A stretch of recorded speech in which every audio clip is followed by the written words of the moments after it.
Olá! Hoje a gente tem um material que acabou de sair do forno, o edital de um novo concurso da Prefeitura de Francisco Morato, em São Paulo, focado na área da educação.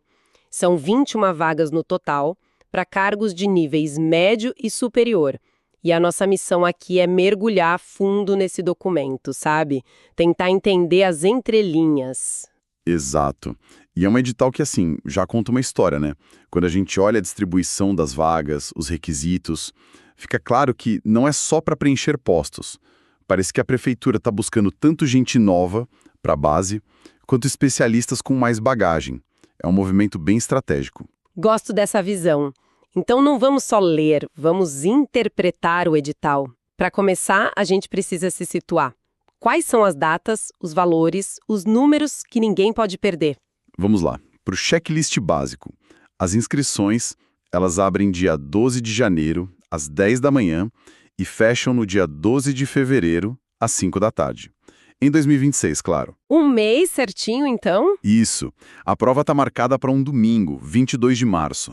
E a banca é o Instituto Mais, o que já é uma informação importante, né? Cada banca tem seu estilo. Com certeza. E as taxas? As taxas são R$ 66 para o nível médio e R$ 78 para o nível superior. Entendi. E sobre os salários? Eu vi que a variação nossa, é bem expressiva. Sim, e essa variação é a primeira grande pista da história que o edital conta.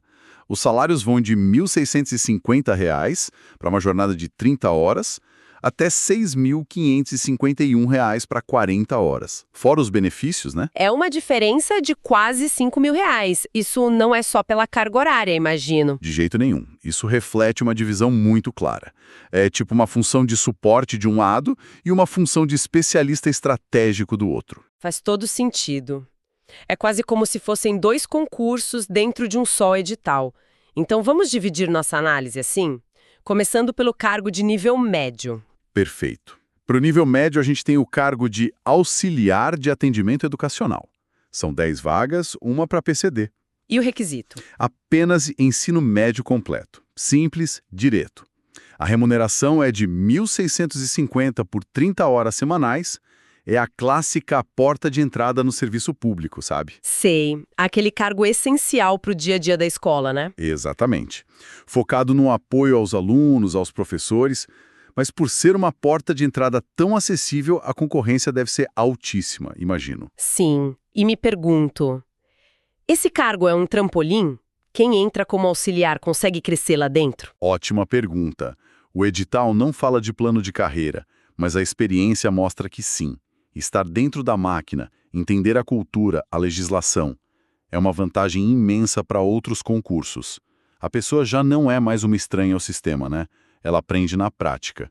Isso o curso nenhum ensina. Entendi. É uma oportunidade de imersão mesmo. Agora vamos para o outro lado da moeda, onde o jogo muda completamente. Os cargos de assistente técnico-pedagógico. Aqui a régua sobe e sobe muito. Temos uma vaga para cada área: artes, ciências, educação especial, geografia. O salário é ótimo, R$ 6.551 por 40 horas. Muito atrativo. Mas Mas tem o ponto principal, que vai filtrar muita gente. Não basta ter a licenciatura plena na área. O edital exige, com todas as letras, comprovação de experiência mínima de 3 anos no magistério. Uau! 3 anos de experiência. Isso. E para educação física, ainda tem que ter o registro ativo no CREF. Espera aí, 3 anos no magistério, isso é um filtro muito poderoso. Não acaba fechando a porta para talentos novos, recém-formados? Parece uma aposta meio conservadora. Pode parecer, mas tem uma lógica muito forte aí. O assistente técnico pedagógico não fica na sala de aula. A função dele é dar suporte aos professores, desenvolver projetos. Para fazer isso bem, é fundamental ter chão de sala de aula.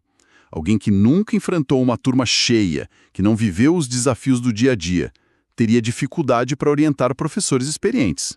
A prefeitura não está buscando uma promessa, está buscando um profissional que já passou dessa fase inicial. Visto por esse ângulo, faz mais sentido. A credibilidade vem da experiência. Então, o candidato ideal não é só quem tem diploma, mas quem tem história para contar. Perfeitamente. A mensagem é clara.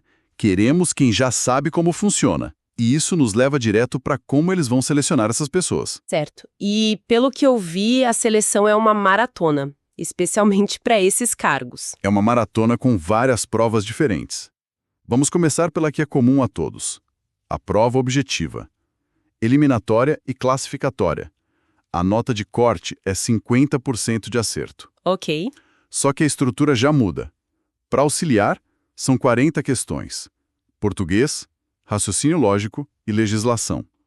Para assistente, são 50 questões.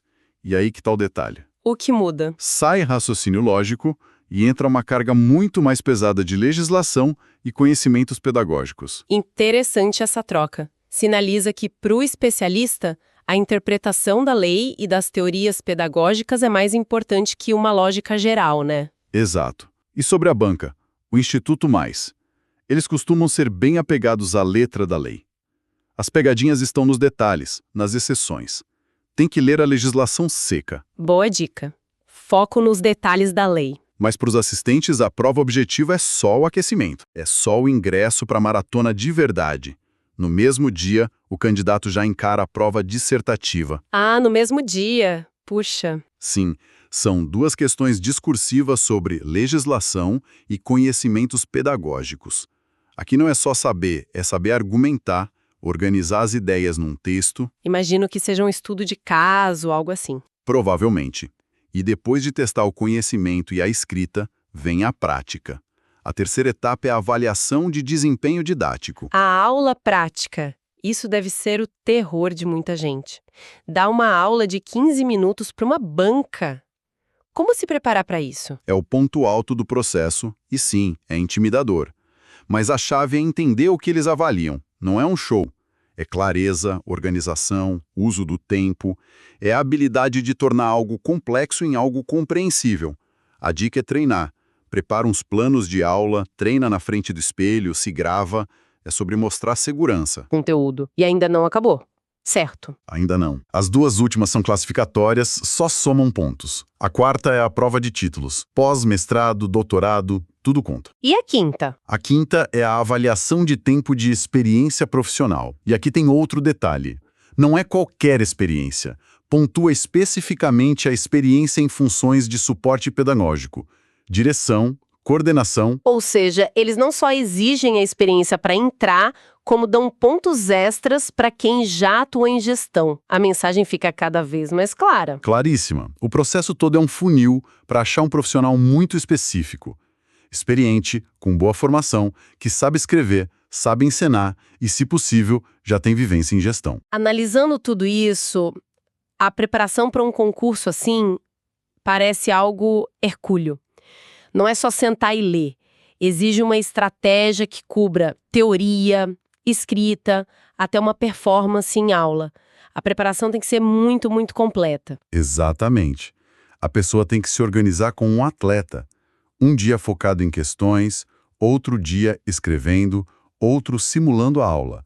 A gestão do tempo é fundamental. Falando nisso, a preparação de verdade exige as ferramentas certas. É muito fácil se perder nesse mar de conteúdo, né? Se você é estudante e quer se preparar de verdade, entra agora em medcoub.com.br, baixa o app e aproveita o maior banco de questões do Brasil com provas anteriores de todas as instituições, questões comentadas, resumos práticos, aulas completas e flashcards prontos para revisar onde quiser. Com certeza. E ter acesso a um material direcionado como esse pode ser o grande diferencial, sabe? Poder filtrar questões só do Instituto Mais, por exemplo. Ler comentários, entender o erro, simular as condições da prova. Isso transforma um estudo passivo numa preparação ativa, muito mais eficiente. Perfeito. Agora, o material que a gente analisou também cita o concurso anterior, de 2025. Olhar para o passado ajuda? Ajuda e muito. O concurso de 2025 em Francisco Morato foi para cargos de gestão. Coordenador, diretor, supervisor. Os salários já eram nessa faixa alta, de R$ 6.800 a R$ 7.300. Ah, então existe uma consistência. Não é algo isolado deste ano. Exato. Mostra uma política de valorização desses profissionais. E tem outro detalhe importante que o edital de 2025 revela. Qual? Ele dizia com clareza quais eram os benefícios. vale alimentação e auxílio transporte. O edital de 2026 só fala benefícios genericamente, mas, com esse precedente, é quase certo que os mesmos auxílios serão oferecidos. Isso compõe a remuneração total, né? Fica ainda mais competitivo. Entendi. Então, depois de mergulhar em todos esses detalhes, que retrato final a gente pode pintar dessa oportunidade? Parece que são dois universos paralelos, né? É a síntese perfeita. De um lado, para o auxiliar, uma excelente porta de entrada no serviço público. Requisitos acessíveis, seleção mais direta, é o início de uma jornada. Do outro lado, para os cargos de assistente, talvez o ápice de uma jornada. É para quem já tem bagagem, já tem história no magistério e busca uma posição mais estratégica.